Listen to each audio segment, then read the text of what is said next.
It's time to get the story behind the story. Interviews with newsmakers, newsbreakers, and Vermonters making a difference. WCAX presents 802 News with Mark Johnson. Here's Mark. Investigative reporter Jasper Craven grew up in the Northeast Kingdom. He's worked for the Boston Globe, Vermont Digger, and for the past several years, his writing and research is focused on the military and veterans issues. In this edition of 802 News, we discuss his new book, God Forgives, Brothers Don't, The Long March of Military Education and the Making of American Manhood. It's deeply researched and draws troubling conclusions about the institutions that shape the men we send to war.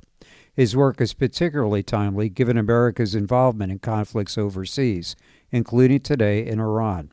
We begin our discussion after a word from our sponsor, Red Hen Baking Company. Big changes are underway at Red Hen Baking Company. Later this summer, they'll move their main location to a new spot in Middlesex. In the meantime, they're opening a cafe in downtown Montpelier, an exciting move many customers have dreamed of. Mouth-watering pastries, sandwiches and soups, and yes, creamies too. Starting May 1, they'll be open 7 a.m. to 5 p.m., and of course, you can find their delicious breads at many fine locations throughout Vermont. At Red Hen Baking Company, quality rules. Let's start with, I want to know how it is that you went from general news coverage in Vermont. You did some freelance work that really didn't deal with military issues. And now you've really kind of laser focused into this whole topic of the military, veterans issues, and this toxic culture that surrounds it. So how did you even decide that this was the area that you were going to pursue, and why? Well, I think I came up hoping to be a sort of generalist at a daily newspaper. I long romanticized newspaper culture, beginning with All the President's Men, which I watched when I was probably 12.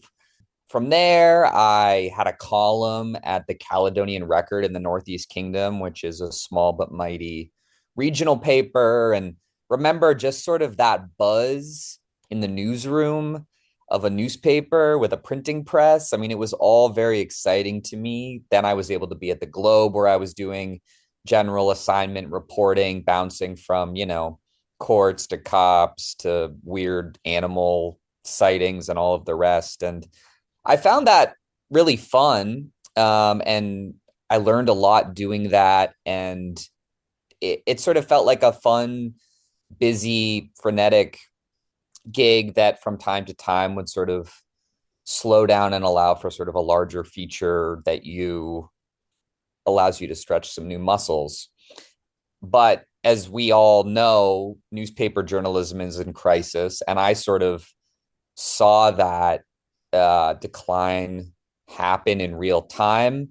My last newspaper gig was at the Chicago Tribune back when they were still in beautiful Tribune Tower. But the paper was just getting ravaged by private equity, and I could see that in the few months that I was there. So the idea of newspaper journalism kind of became complicated as I tried to stake out a career. And then when I was in Vermont, working for VT Digger with you, it just so happened that, amid the many things I covered was Bernie's tenure as a Senate leader on Veterans Affairs, and then also the basing of the F-35, and then the toxic culture at the Air National Guard. And so those were sort of two big topics that I really chewed on and worked through for significant periods of time. And so it just sort of inevitably happened that when I was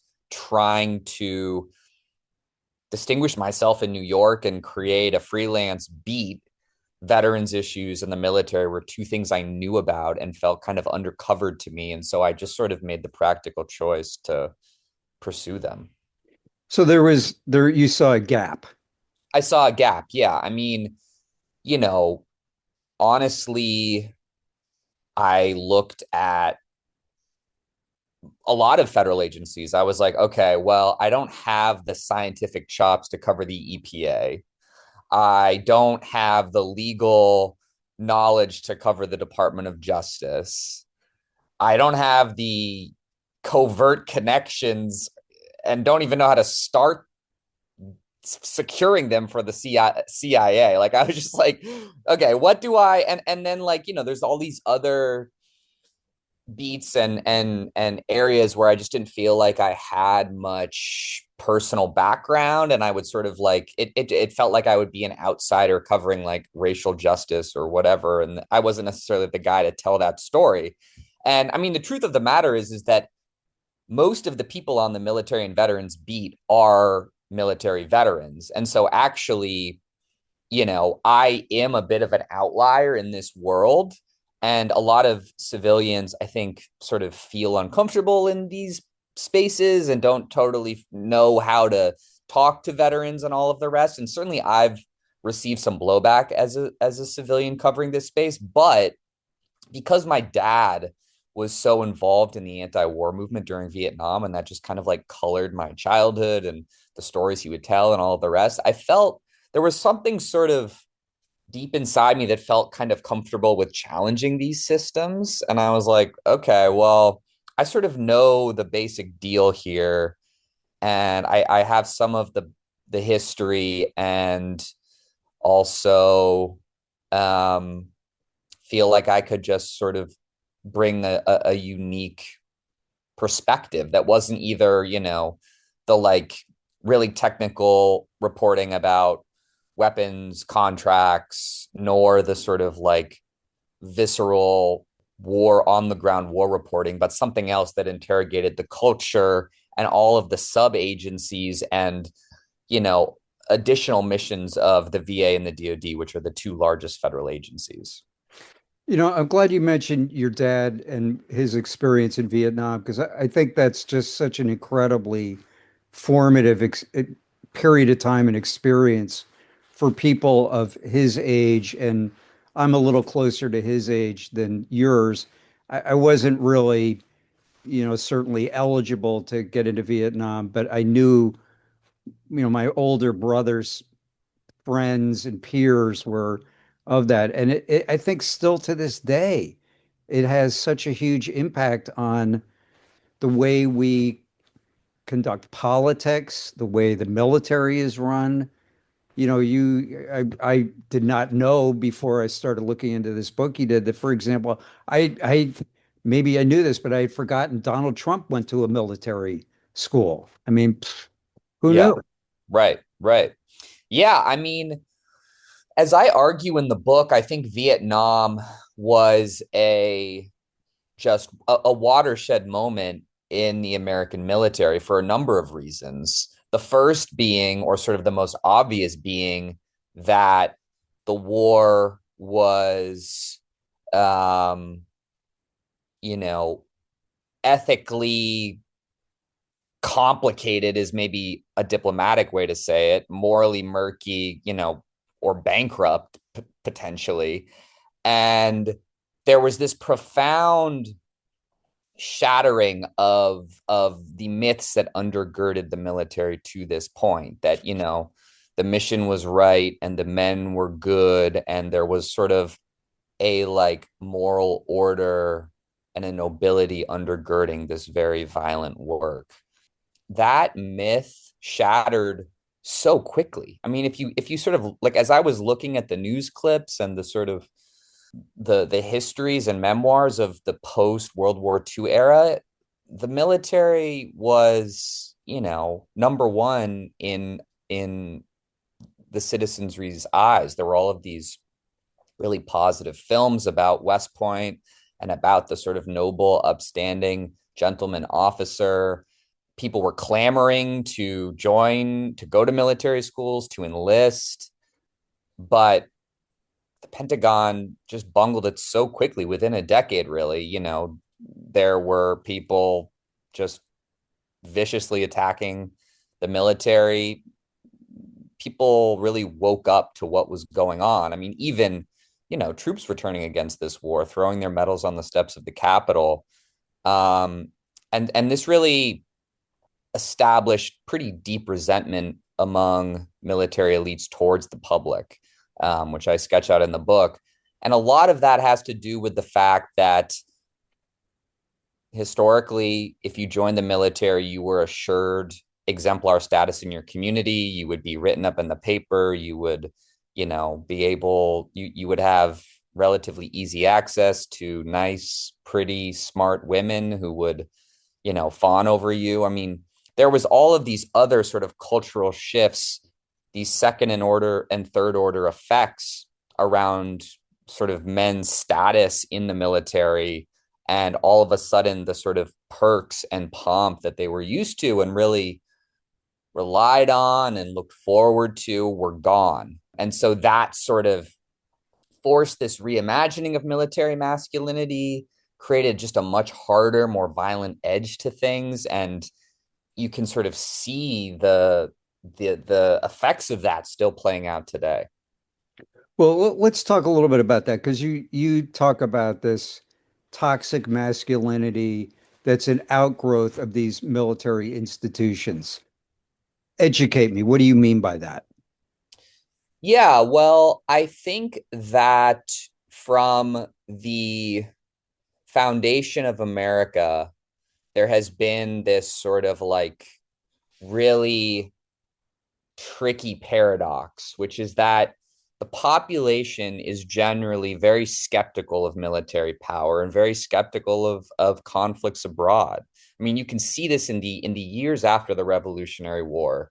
The public did not want a standing military. They were deeply skeptical of military power. I mean, there are all of these, lines in the Constitution and the Bill of Rights limiting military power. And yet at the same time, there was this deep appreciation for the founding fathers, for these mythical figures like Washington, who had sort of, saved the public from English imperialism, who had erected a democracy.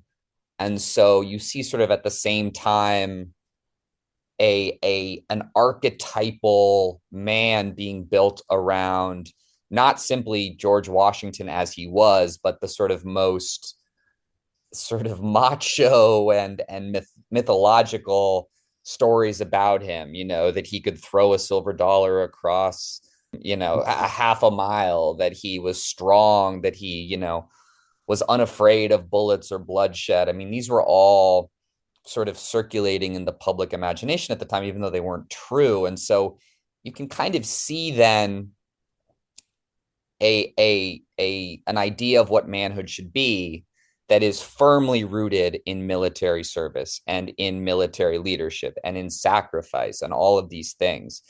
And there is a certain nobility towards these ideas, a certain legitimacy, though they're very shaky and fragile and easily leveraged and easily misinterpreted. I mean, if you're talking about ideas of honor, for instance, honor at its core definitionally is about behavior that is considered honorable in an institution's eye. And so what the military considers honorable may clash very starkly with what a society considers honorable. And you see that start to happen in Vietnam, the guys who say, look, I was just following orders. I was, in perfect alignment with this military machine, and that is honorable. While at the same time, members of the public are calling troops, baby killers and all of the rest.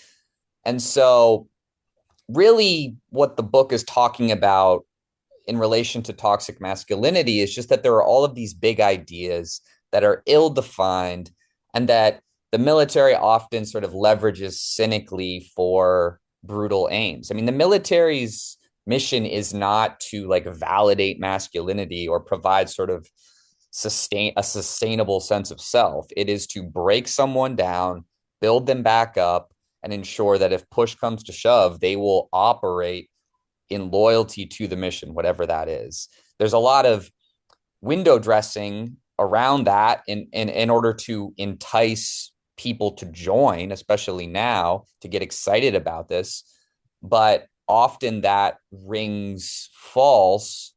And so it just spawns a lot of resentment, hardness, poor self-esteem. I mean, this idea of sacrifice, men are expected to sacrifice. That's another idea, which again, like I can get on board with to some degree, like the idea of being a provider, the idea of sacrificing on behalf of people you love. But again, it's like ultimately it's sort of this fatalistic vision where men are kind of expected to just die. And like that just sort of core thing creates a lot of shame if you're not sort of living up to that expectation. But it can also create fatalism and violence and all of these other conditions that just like very quickly spin out of control. Well, one of the things that's interesting too, when you talk about Vietnam, the World War II generation. I mean, this was the group of men that saved democracy, that stopped, the Nazis. And, those were certainly people that when they came home were viewed as heroes. And when you think about it, the end of World War II and the beginning of our involvement in Vietnam, is less than 20 years, which is a blink of an eye. So Yeah.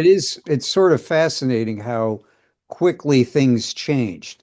But I guess what I'm wondering is, so where are we today on this? I mean, has the curve come back? And we'll get to the military institutions, but I'm wondering, here we are in a war right now in Iran.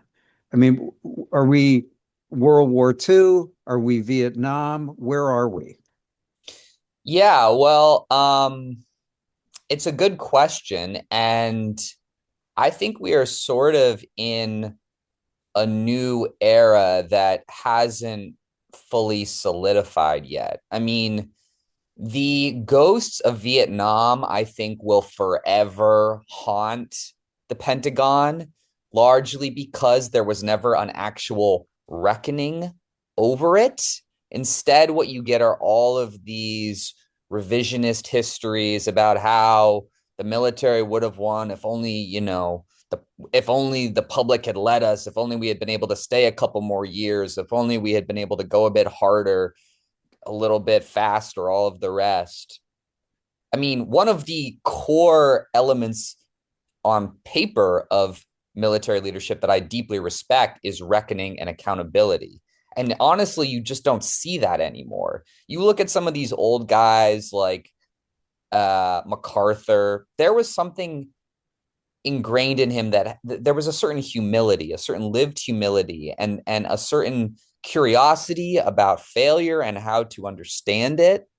Whereas now it's just sort of like this blinkered thinking and a real fear around responsibility and a sort of like fragility. I mean, all of this is very well embodied in someone like Pete Hegseth, who is a deeply fragile person, who is just sort of like loud and big and angry in hopes that it can paper over what are clearly these like deep psychic hangups around his own military service, which was not particularly valorous and also occurred again in another conflict, Iraq and Afghanistan, that was waged on morally murky grounds, which we clearly did not win. I mean, if you sort of invest so much of your identity into being a military soldier, and wanting to be a military hero, and then it doesn't happen,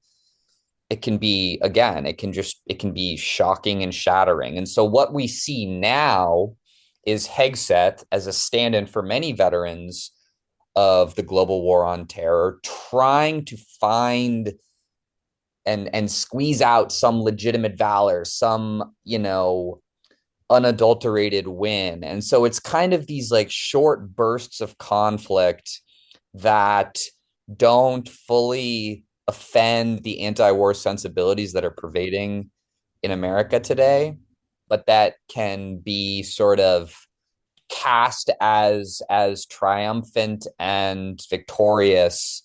I mean, really what they're based around largely is air power, which, is perfect for someone like Hegseth or Trump because it's big blasting, bombing, mass casualty fighting that has a relatively minor sort of danger to American service members. And then these sort of like Navy SEAL style operations that again are like pretty low commitment, but that are sort of, exemplify that like, door kicking, ass busting mentality.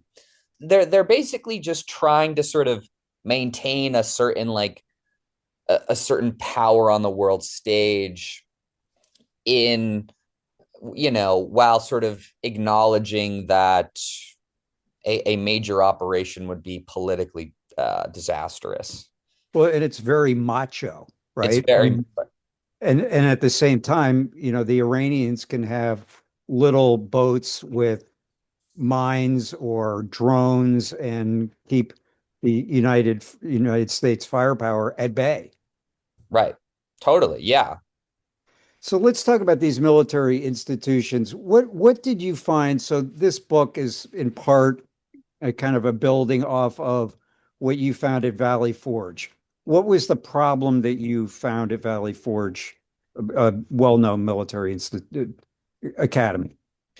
Yeah. Well, I mean, like I said, I was sort of, vaguely familiar with the military's cultural problems when I heard about Valley Forge. Obviously, the military maintains the highest divorce rate of any career field, pandemic, drinking and drug abuse, military sexual assault, all of these things.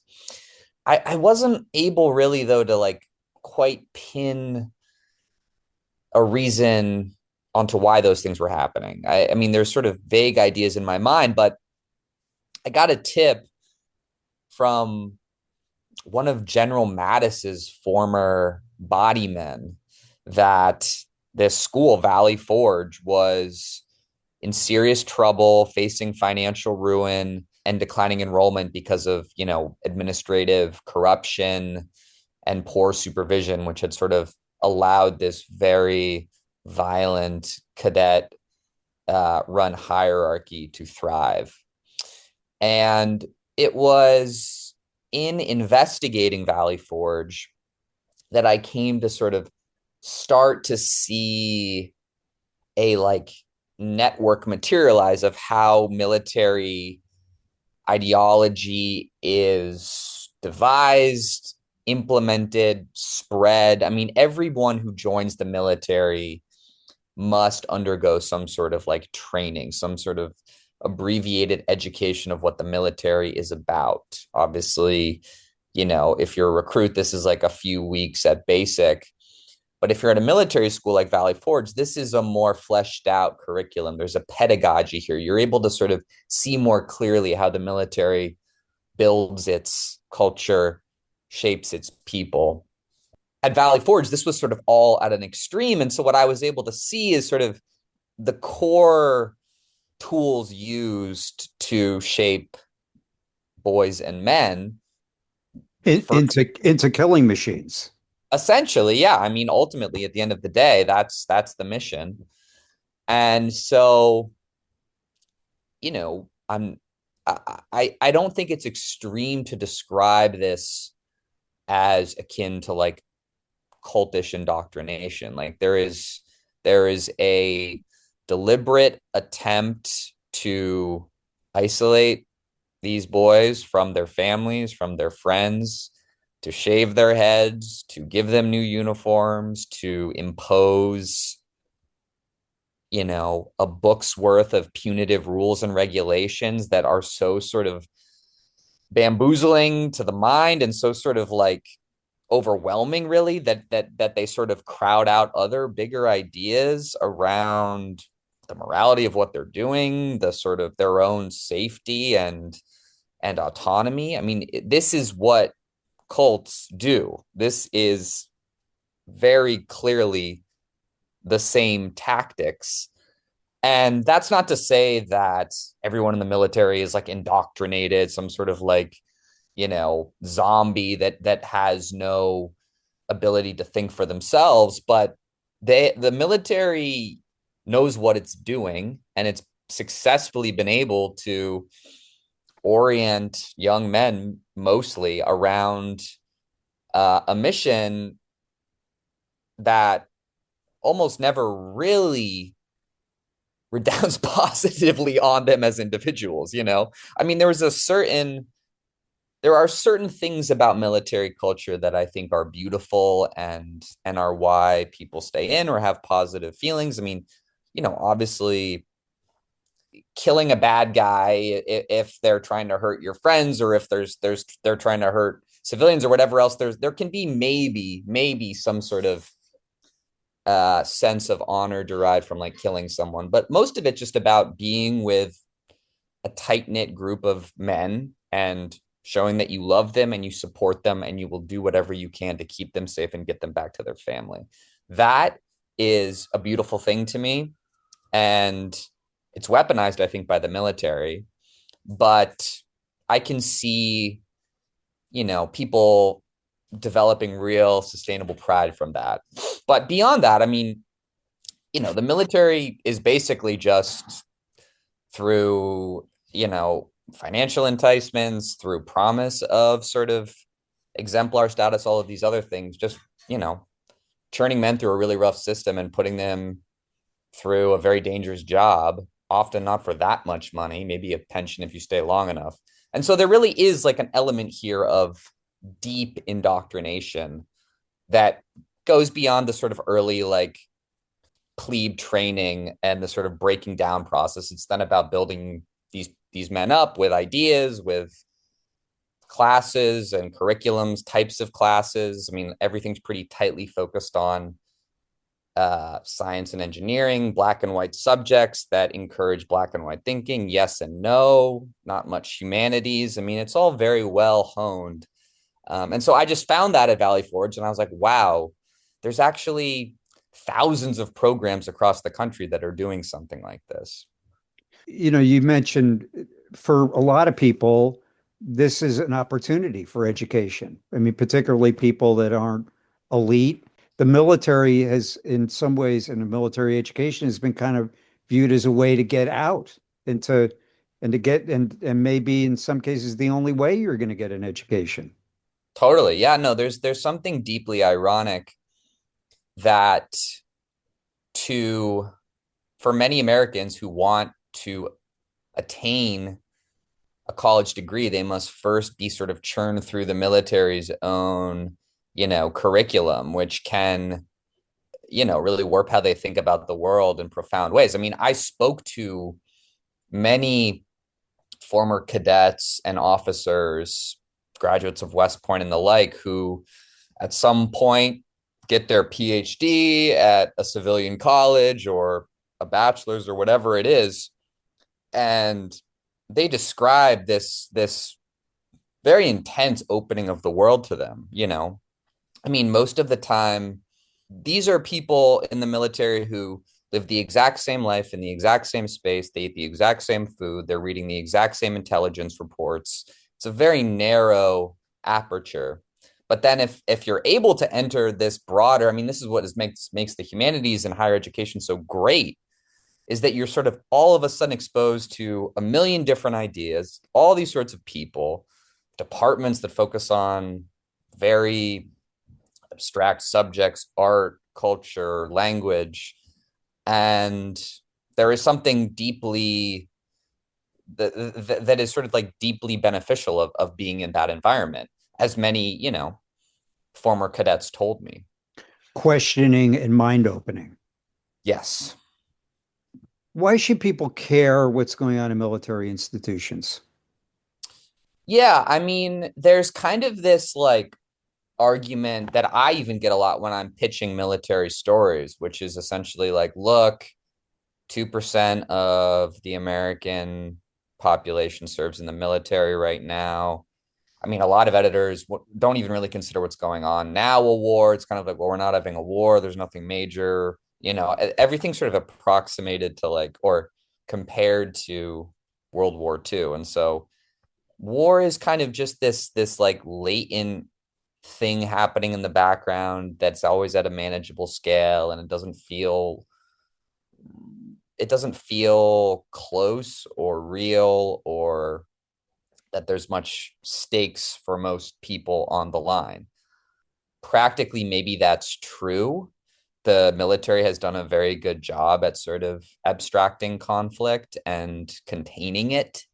And America, just by its design, geographically, is a place that is kind of impossible to conquer. We are blessed by, nice neighbors, major oceans, etc.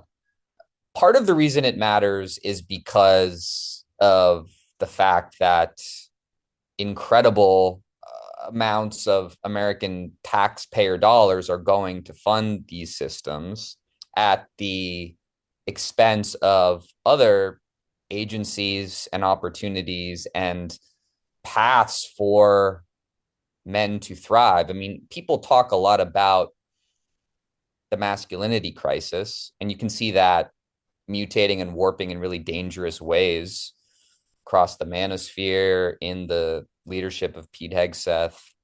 But the fact of the matter is that, like, historically in this country, military service has been prescribed as the sort of one and only remediating force for lost boys and dysfunctional men. I mean, it's like, okay, well, if you're smart and you're a good leader, go in the military. If you are a troubled teen, go in the military. If you have a juvenile record, go in the military. If your family's dysfunctional, go in the military. If you need money, go in the military. I mean, the fact of the matter is that while a small percentage of Americans serve in the military, it continues to be this sort of catch-all system for men in crisis.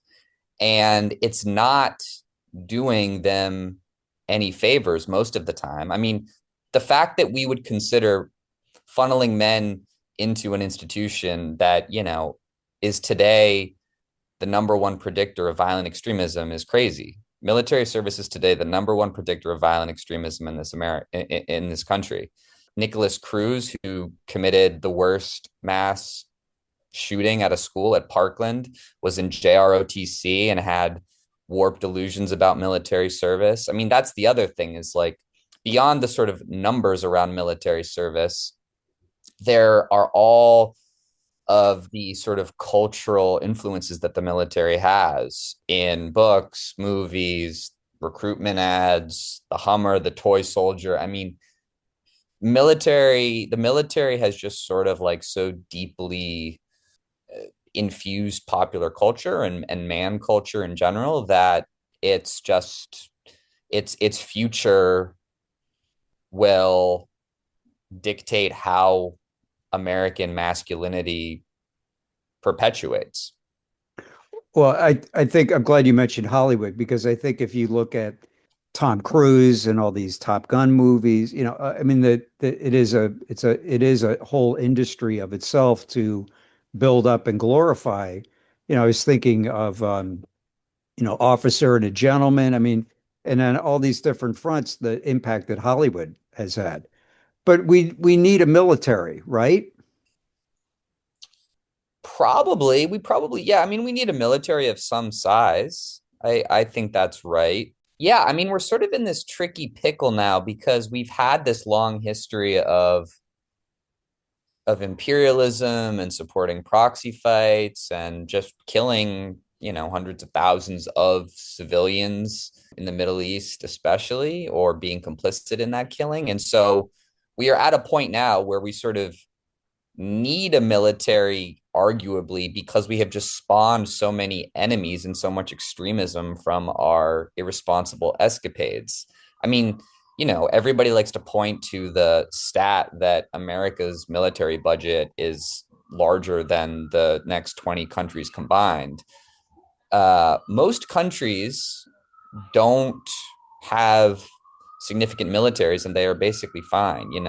We have put a target on our own back because we are constantly agitating other countries, constantly bombing, constantly selling munitions across the world. I mean, our major export is violence and weaponry and all of this other stuff. It is a key part of the economy at this point. It's like when you talk about Medicare for all or making healthcare socialized, the sort of practical impediment is that there's all these healthcare companies where people work as middlemen to, move the papers around and deny or approve your claims. So it's like there is just a practical impediment there to universal health care in the same way there's a practical impediment to vastly reducing the size and scope of the military because every single congressional district has some firm that makes some part on a military weapon. I mean, practically it's difficult.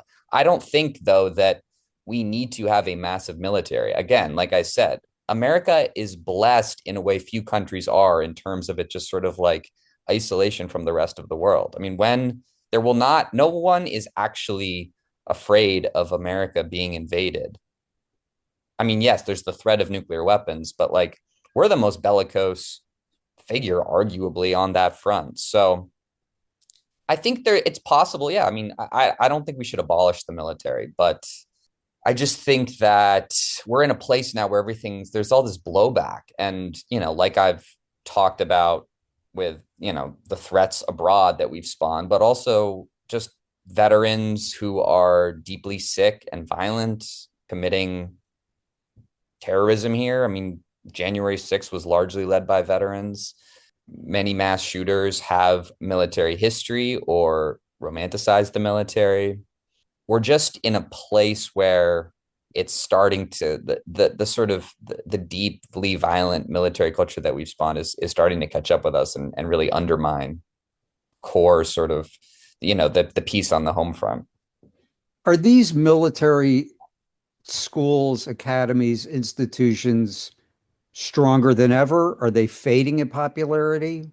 Part of me wondered initially if it was worth writing a book about military education because it felt like maybe the system was dying. I mean, people don't talk as much about like, sending their troubled teens to military school anymore. That was a big thing like in the 80s, but it's not discussed as much. And Valley Forge, which is a major focus of the book, was, has almost declared bankruptcy multiple times. The high school, I believe, recently announced that it was going to close. But then at the last minute, the Trump administration swooped in and gave them a $1 million federal grant. And if you look around, this system is a lot stronger than it may seem. And the system that I define are private military schools like Valley Forge or New York Military Academy, where Trump went. New York Military Academy also almost went bankrupt a few years ago, but then it was purchased by figures connected to the Chinese Communist Party, which is sort of a weird wrinkle. But anyways, there's ROTC and JROTC. There's like 5,000 JROTC and ROTC programs in American middle schools or high schools and colleges, I should say. Then there's service academies like West Point. They all are receiving funds from the Pentagon, and the Pentagon will never let this system die because it's critical to funneling boys into men into the officer class. So they remain strong, even though many members of the public don't really think about them or necessarily even consider sending their boys there, but they're still moving. Is anybody looking to reform the system, to change the curriculum, to change the direction? Anybody in Congress? Anybody, beyond Congress? Yeah, I mean, I anticipate that the biggest criticism of this book will be from people who say that I'm too hard on the military or too negative about these places.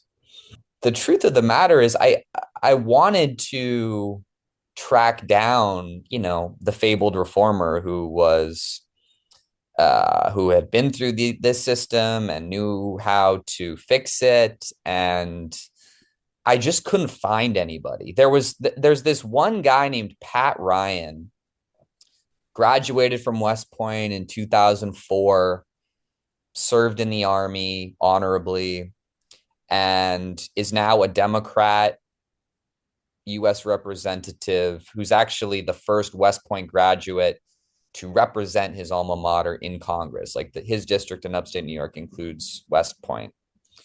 And I was like, okay, this is interesting. Perhaps this guy has some good ideas about how to fix West Point and to sort of create a more holistic culture.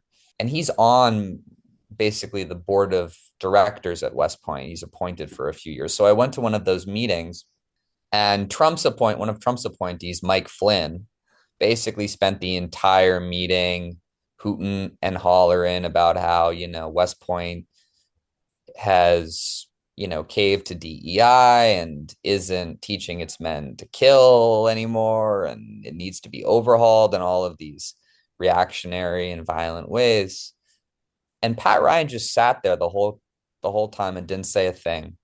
And I went during the meeting, told him who I was, said I wanted to talk to him. I've been trying to interview this guy for 2 years, and he is constantly avoiding me.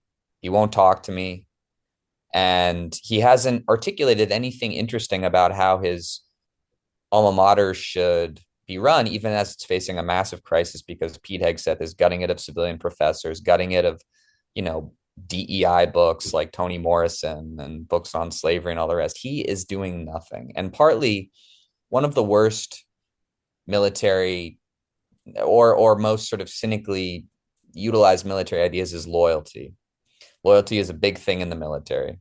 Mm-hmm. Should be loyalty to country, and on paper, that's what it is. But after Vietnam, the military was kind of resentful about the country or certain segments of the country, felt completely disrespected, felt like it had lost its stature, all of these things. And so it wasn't really about the country anymore, largely, to many people. This is, again, I'm not trying to say everybody is like this, but at that point, it sort of became more of an insular sort of club.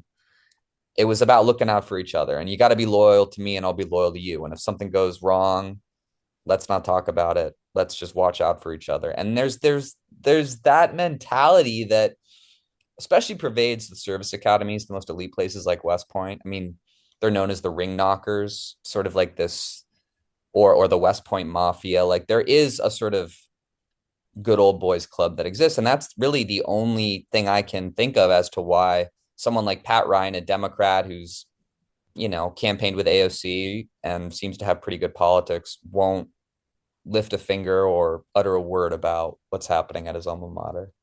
Where does Norwich University in your home state and now my adopted home state, where does that fit in? Norwich is interesting because Norwich was established. Each of the service academies, which are the congressionally charted schools, sort of have a specific branch and focus. So there's West Point for the Army, Air Force Academy for the Air Force, Annapolis for the Navy and the Marines. There's a Merchant Marine Academy for the Merchant Marines, which is cool. And then Norwich was for the cavalry. So back when, Okay. You needed to teach men Call how in to the cavalry. Yeah, yeah. Obviously, that's completely irrelevant and anachronistic, and Norwich isn't, focused on the cavalry anymore. But it was always kind of a bit of an ugly stepchild in this military academy system. Part of the reason that is because Norwich's founder, Alden Partridge, once ran West Point, one of the first superintendents, but was basically ousted in a coup d'etat by a far more severe, strict leader named Sylvanus Thayer, who then established very strict curriculum and rules and systems that have been endlessly replicated at military schools. Partridge was an interesting figure in that he was warm. He was warm for a military guy. He writes about how he really loved his cadets and he cared for them, and he would sometimes spare them, the worst punishments, and he engendered a lot of loyalty because of that. And then after he was ousted by Thayer, he wrote this treatise against West Point that collected stories from cadets who'd especially apparently allegedly endured really intense violent hazing, whippings, things like that, and basically argued that West Point's culture was rife with violence and just completely dehumanized cadets. And so Norwich was sort of his vision of what military education should look like. And it was and historically has been more gentle, less severe, though, of course, you may remember our old colleague at VT Digger, Colin Mine, wrote about this brawler on the Norwich football team a few years ago who beat some kids. Unfortunately, no matter sort of what the founding principles are, these schools often just tend to devolve into, pretty gruesome, there are at least pretty gruesome subcultures. When I get to the end of this book, what do you want me to understand? I want you to understand that man is not inherently violent, that he historically has acted as such, but that this is only because of a million cultural inputs and a highly honed curriculum and conception of masculinity that pushes man towards violence. I think that there are certain things maybe that we as men hold inherently that aren't violence, but maybe, inch somewhat close to it. I think men can be reckless. I think they can be rash and angry and all of the rest. But I think there are ways to channel those impulses positively, without violence. And so I argue in the book, especially at the end, about sort of an alternative path for what masculinity can look like. God forgives, brothers don't. What does that mean?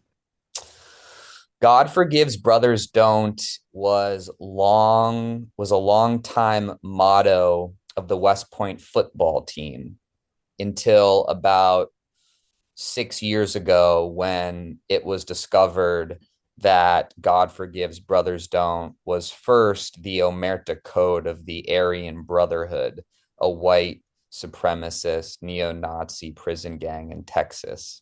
Whoops. Yep. And it's never been made entirely clear how West Point came about finding that motto and whether they knew where it came from. But I think no matter what, it helps illustrate these very punishing dynamics that exist in these schools. I mean, there's very little place often for compassion, grace, support. So I found it a fitting title. Last question. How are you going to get people to care about this issue? I mean, I would argue that, man's defining vocation across world history has been as soldier, fighter, protector. I think that these ideas have shaped man at this point on a genomic level, just because of not only these cultural inputs and these military programs, but just, family lineage, what people go through and how that passes down. This sort of violent militaristic culture has profound implications on how we as a society operate and think. It is not simply the wars that we fight abroad, it is how we operate day to day. It is what fuels a million crises, most notably, toxic masculinity, but much, domestic violence, drug abuse, suicide, all of these things. There are connections. There is academic research that's talking about how the military suicide crisis is in part owed to the masculine ideologies that the military perpetuates. That there is good data here. There is lots of history. There has been not enough focus on the American boy. There has been much focus on the American girl, and I am glad for it. But there needs to be a hard conversation about what is expected of men and how we treat them. There are still people on the left who prescribe military service as the best sort of remediating force for men. That is not true. That myth needs to be dispelled. And I think the reporting and research that my book brings to bear can help dispel it. Good luck with your book. Thank you. That wraps it up for this edition of 802 News, brought to you by Red Hen Baking Company. To order God Forgives, Brothers Don't, check out the link in our website page or visit your local bookstore. Thanks for listening.